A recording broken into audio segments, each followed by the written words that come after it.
now the big market number that everyone was bracing for today turning out to be much worse than anticipated, that being the record amount of unemployment claims we've been digging through, the number 6.648. And for more on that, I want to get to our own Heidi Chung, who tracked the breaking news this morning. And Heidi, it's nearly double what we saw last week, and that already was a record. Yeah, Zach, it's not looking so good for the labor market. It really seems as if the COVID-19 outbreak is completely decimating the entire market, as we can see now. The market, the number of Americans filing for unemployment benefits spiking to a record-breaking 6.648 million for the week ended March 28th. Now, consensus expectations were for 3.76 million claims, and the prior week's figure was revised higher to 3.307 million claims from 3.283 million claims. So prior to that week ending March 21st, the previous record was for 695,000 claims filed the week ended October 2nd of 1982. So looking at the states that were hit particularly hard this time around, California reported the most initial claims last week at an estimated 879,000 on an unadjusted basis, and that's up from 186,000 in the prior week.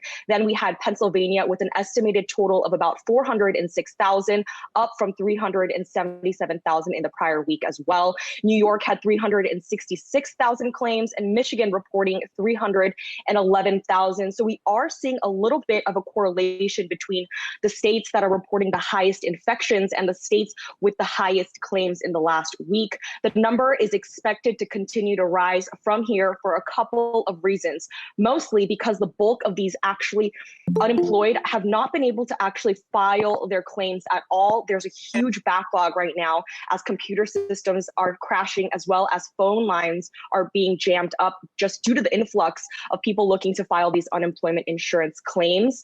And I also want to note that previously, the people that were unable to file for employment insurance, such as those that were self-employed as well as independent contractors, are now going to be able to file for these unemployment claims thanks to the CARES Act that was enacted last week.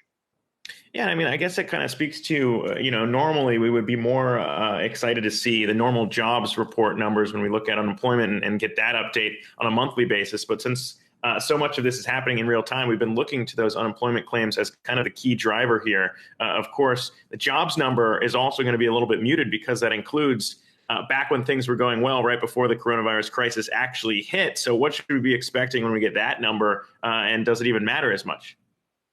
Yeah, Zach. So what we're expecting tomorrow when the Bureau of Labor Statistics releases the jobs report for March, economists on the street are expecting 100,000 job losses, and that is following 273,000 job additions in February. And the unemployment rate is expected to have ticked higher to 3.8%, up from 3.5%. And it's important to note here that the weekly jobless claims number is actually the most accurate read that we have in terms of looking at the COVID-19 impact on the labor market and the U.S. economy. As we mentioned a lot on this show, a lot of the economic data that we are getting is very backwards looking in nature. And so I need to point out that the survey period for the household survey is usually in the calendar week that includes the 12th of the month. And in the establishment survey, the reference period is in the pay period, including the 12th of the month. So that may or may not correspond directly to the calendar week, which is why the March figure likely will not capture the entire impact, and we'll have to look to April and May for those numbers. All right, Heidi Chung bringing us the latest there on that front as we continue to see record-setting numbers being set on the unemployment claims front. The other thing, too, that I just wanted to highlight that I think we have here is looking at the way that the numbers change via state count, too. When we look at it, interesting to see the way that we saw some states leading the way last week. When you look at those, a lot of those key swing states that Trump had won, when you look at Pennsylvania, Michigan, Minnesota, not exactly one that he won, Ohio, one that he won there. But now the states leading the charge, Georgia, Alabama, and Mississippi, seeing the largest percentage gain in terms of unemployment claims. Kind of a different story there, since those are states that we hadn't necessarily seen get hit as hard as the neighboring state of Louisiana. When we look at kind of how that state saw large upticks in unemployment last week. But then you look to states like Texas, one of those high population states.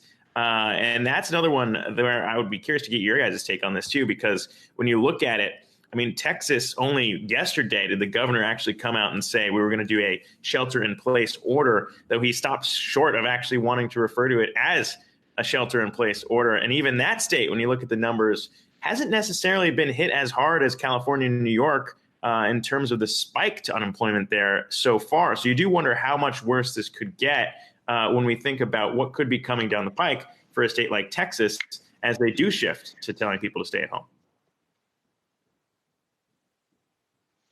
Right, Zach. So there's a bit of a lag in terms of the unemployment claims that are being filed in terms of when we look at the timeline. So like you mentioned, now that Texas has enacted that shelter in place mandate, we're now going to see the restaurants start to close, the bars start to close. So now those folks that are being laid off and furloughed will be filing next week and the week after that. So we're going to start to see an influx of these files being or these claims being filed for weeks and perhaps months to come. Just really depends on how long these mandates stay in place.